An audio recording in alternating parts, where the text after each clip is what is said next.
Sir, what was the close second option? Close second option Yes, is this the only for option you had? I know you said you had studied the options yes. on what to do. The Do I you think remember any second option that was considered? For instance, maybe that the council of elders will take over in a carryover capacity until the election is concerned. Uh, or for instance, is there any other options that were considered on a serious basis? that time that time there's no other option but to extend. The I mentioned considerations was the restrictions, no, that we might face because the Supreme Commander really wanted to conduct the General Assembly by May, no, as per our bylaws, because this is April and we didn't know what restrictions might be imposed on that month, no. So we are very positive that we can have the General Assembly and election on May. But Sir Prisco, being part of the government and he knows the plans of the government, he told us that we might move it, no. Actually there's another date, before this September 19. I May just forgot. 2001. Yeah, yun eh. Then 'di ba? We just extend it to another 1 year. Yes. So that's it. Okay, that's fair. But there's no issue. There's no discussion as to the Council of Elders will take over because it's not in our bylaws. Now, who started this and who thought of this campaign this time? The Facebook campaign, I guess. When you had the profile template. It's the chapter of Sir Alan Relion, Tagum, no? They started this campaign because Sir Alan is also one of the officers of the Boy Scouts of the Philippines. No, so they started it in the Boy Scouts, and then he adopted it in their own chapter in Tagum. So we saw this, and I talked to Sir Tim na, hey, let's do also this kind of activity. Now, sir, in those activities, those big activities during your tenure, those big impact activities, which one of them do you think that you enjoyed most being involved in? Oh, Do well, you think that? the National Rizal Youth Leadership Institute and Riley. I really Yes. enjoy N. Riley because I'm a graduate of N. Riley. Let's go to the biggest challenge of the Supreme Council as a group. Especially now, no, pandemic. The biggest challenge actually is how can we meet? No, how can we meet? Just imagine this. They are seniors, diba? The only thing that we can meet is to use the technology via Zoom. So imagine the first meeting that we had via Zoom. So it's very funny because some of them doesn't know how to mute or unmute, no. So it's funny, but it's challenging on their part. But eventually, we get used to it, and then in fact, because of this pandemic and because we had these virtual meetings, I can say that we frequently meet as compared to before pre-pandemic. Now, sir, there's a perspective that came out that September, kind of in the bylaws, it was May, the election. There was a perspective that said that why can't this, since you guys are already gelled and you guys seem to be doing a good job under these circumstances, the pandemic, why not do it in May, the election, May of next year, so that 2-year May provision of the concept of the bylaws is, I guess, respected or followed, I should say. And anyway, you guys are, like I said, you guys are more adept. If you come in with a new set of officers, there's a dynamics there. There's issues that they would otherwise not face if there's no pandemic. Why not just do it in May and you guys just continue on a minute operation, I guess? Is that something that Well, as I told you, we wanted to end our term. Simple as that. So any possible, the earliest possible that we can conduct it, we will conduct it. No, because we don't want to make an impression that we are here just to cling to the position. No, we are at this honorable Knights of Rizal. Na we wanted to we had our pledge that we will serve the Knights of Rizal for 2 years. So we will stick to it, no.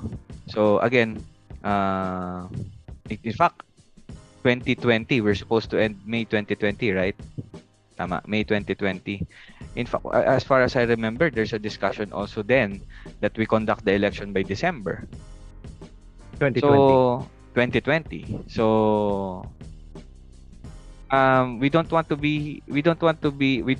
prolong, no, that's it. We don't want to prolong our term to give chance, or and our supreme commander is a retiree now. He wanted to I think enjoy, and he's very busy because his retirement in the Court of Appeals is I think November. So he's doing a lot now. So that's practically the reason. And anyway, it's not only his decision. No, it's a collegial decision of the Supreme Council to have the election by September.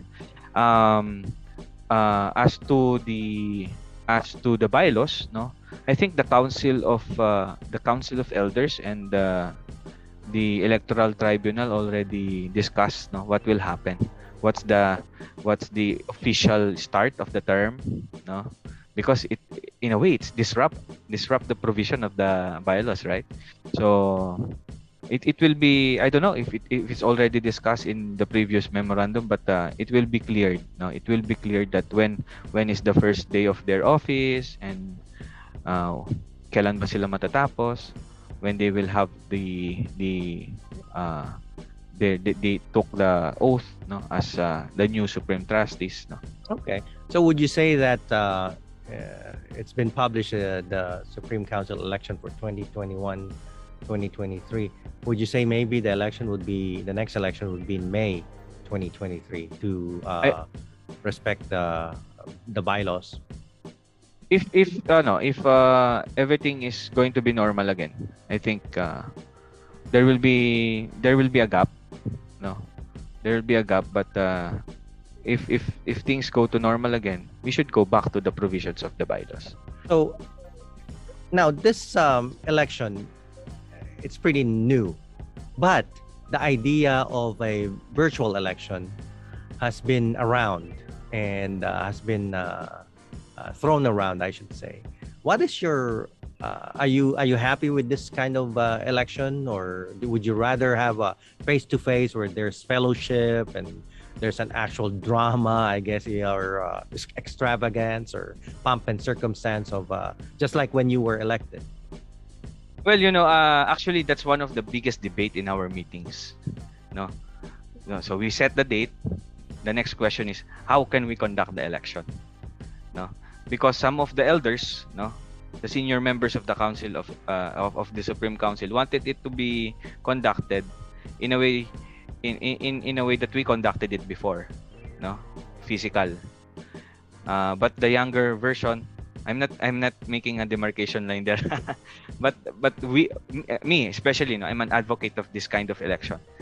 It's not new in the Knights of Rizal. In fact, it is in our bylaws that in the future the Knights of Rizal, di ba? We should venture into electronic election. So and I think and I believe this is the right opportunity for us to utilize that provision of our bylaws, because we have the reason, di ba? We have the reason and we have the resources.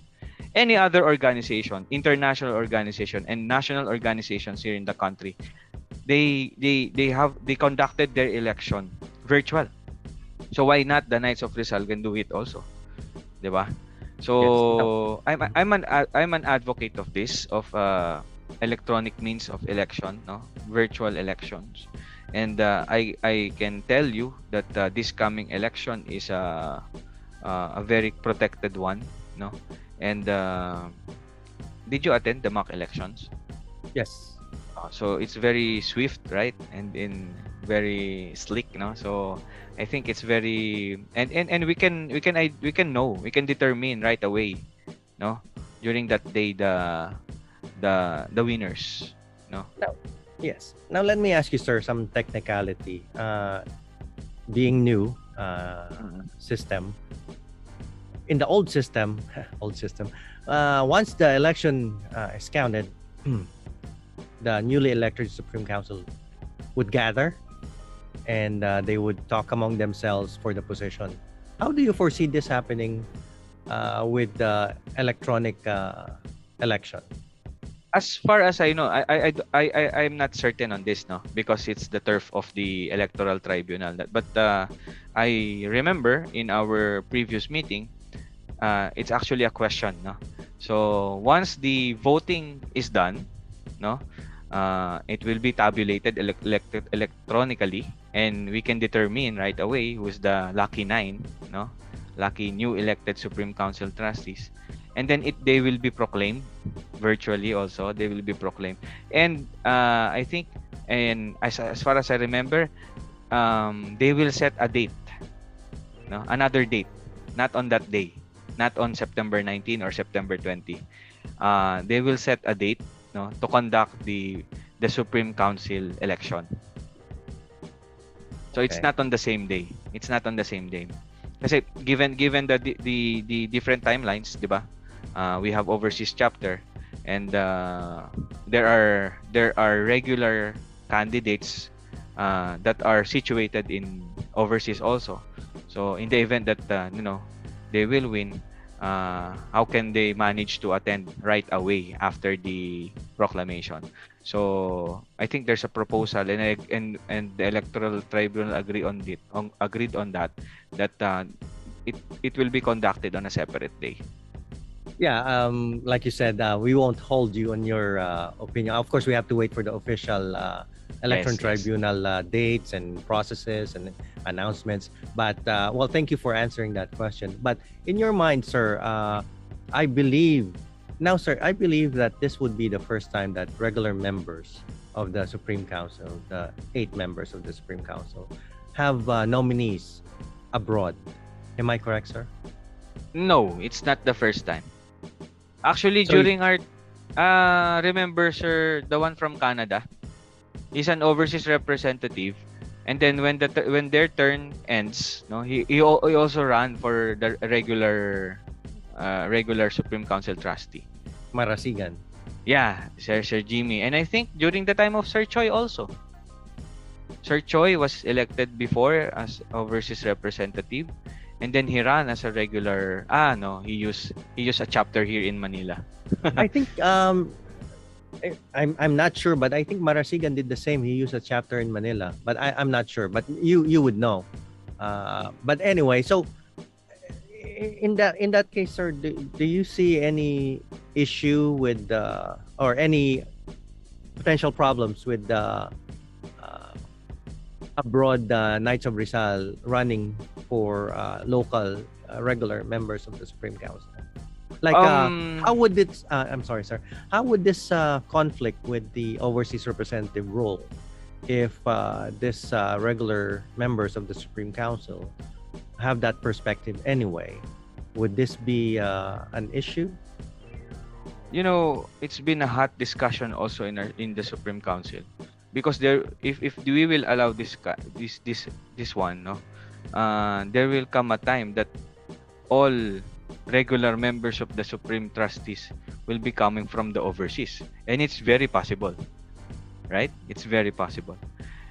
It depends whether they will win or not, no. But I think, and I believe, as a present Supreme Council trustee, for now it won't be a problem for now, because we can meet virtually, And as Supreme Council, the only task of the Supreme Council is to approve any nomination, creation of a chapter, right? Uh, uh, Plan a program, no? And in this time of pandemic, you can do it anywhere, no? But when normal time comes, then I can see a problem. But do you think that there's a need?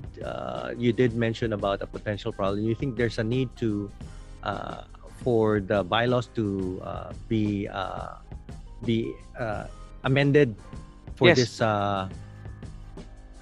Yes. Absolutely. There's so many provisions in our bylaws that are conflicting and cannot be applied during this time. We have to consider everything because we have an evolving situation, no? So I think we need to review our bylaws, no? And we need to see to it that the bylaws that amended bylaws will jive to the call of the time. Sir, with this coming elections, sir, we know that there's almost 850 registered voters. And in the calculation, that would equal to $19,000. Do you think that this election cost $19,000? No. No. Do you think that this money would be used for the next election, so we don't have to pay another $30? Or how would this? Obviously, the next Supreme Council will be in charge with the disbursement of these funds. Are there any controlling provisions from this your group of Supreme Council on how this money could be spent? Because you guys were the ones who worked for it, and it was under your term that you procured this money. Actually, the main purpose of kasi there's no cost naman eh. I mean, there's no substantial cost to conduct this special election or to conduct this virtual election. It's not substantial. But we wanted to impose, no, the obligations on the part of the Knights of Rizal. Some sort of a commitment from the Knights of Rizal. Because in a way, we are a voluntary organization. And we don't have any money except the rents that are being paid for in our Central Bank. IHQ. Yeah, and our membership. So imagine that. How can we sustain the operation if, diba? And we are an international organization. So basically the money to be as a revenue for this, no, as a revenue of the Knights of Rizal will be used for the Knights of Rizal's operation. But there's It's like no a donation on the part. It's a donation on the part of the members who paid for the 1,000 or who paid for how much is that? 1,500? 1,500. US $30, 1,000 $30. pesos. 1,000 pesos. Because yun nga, that's actually one of the debates eh. We need to reduce given the pandemic. So That's right. yun. So, sir, you talked about this money showing commitment on the part of the voters. How about, sir, how come it's so easy to run for the to be nominated? How come they don't have to, well, I don't know, pay so they can do I don't know, an NBI check, make sure that the nominee will not drag the name of the Knights of Rizal if there's any impending litigation against the nominee.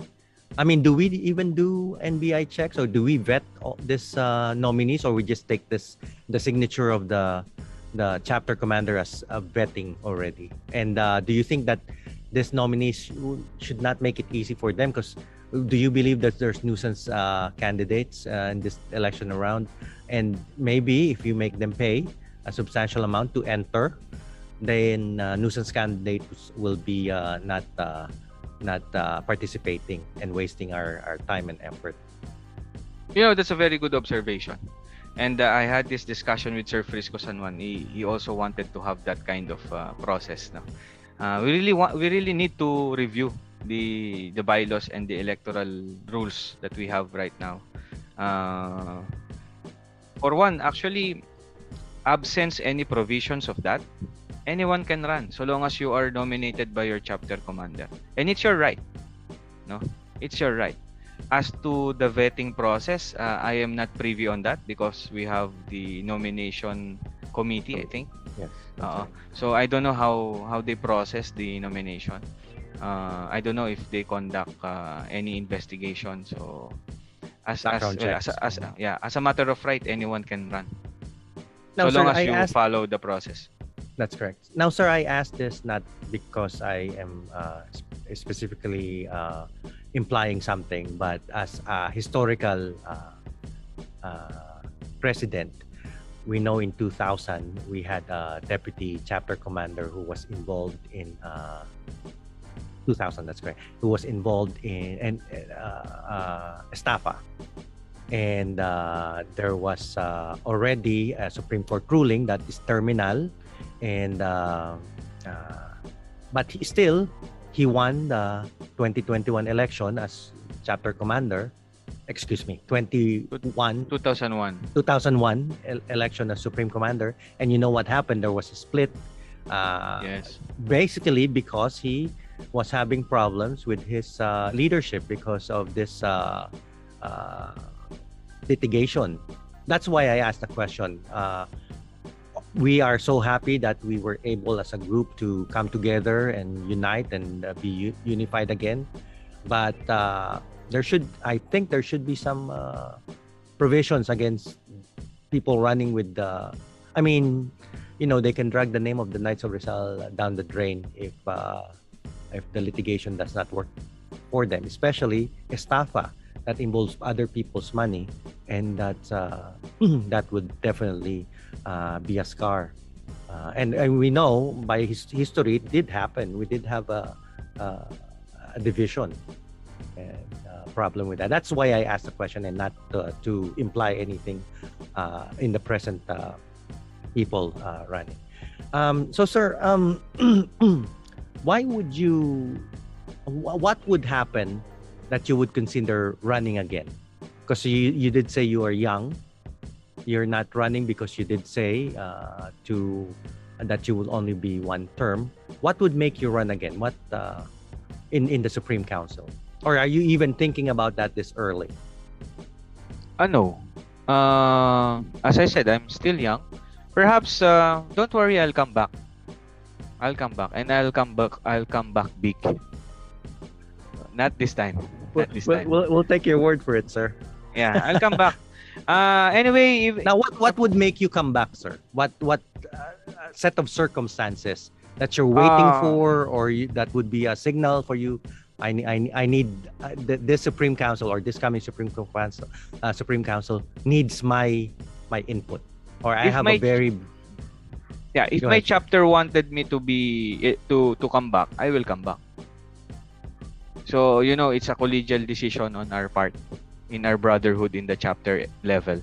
But basically, there's nothing to say as for me for me to run again, no, because there's so many talents in the Knights of Rizal. And it has been my mantra in any organization, Sir Alvin, that I'm being elected as their leader or one of the leaders. I used to have one term only. No, it has been my personal. I don't know. Basically because of my siguro, perhaps because of my upbringing, because I believe there are other people who can serve the organization. There are other qualified and committed people who can continue the cause of that organization. And as a well, I can serve naman the Knights of Rizal even though I don't have any position. That's correct. I'll just go just back like to in my chapter. 2015 and 2014 when you were involved with those campaigns. Yes. You Yeah. weren't a member We of will the just Supreme Council back yeah. then. We will just, anyway, the strength of the Knights of Rizal is not the Supreme Council. The strength of the Knights of Rizal is its members. And the very basic unit of that is the chapter. No? That's why if you want to elect someone in the Supreme Council, check first their chapter. If their chapter exists. No? If there are or any programs or activities in their chapter. And look also if their chapter, with their chapter members, no, have this kind of brotherhood. Because how can they lead the Supreme Council, or how can they be part of the leaders of the Supreme Council if they don't have any leadership on their chapter, if they don't have management of their chapter? So that's actually one of my advice to the electorate, no, in voting the next Supreme Council trustees, not only this coming election but also in the future election. You check first the chapter. One, if the chapter really exists. Two, if they have activities in their chapter. And three, look at the relationship, no, of the members of that chapter.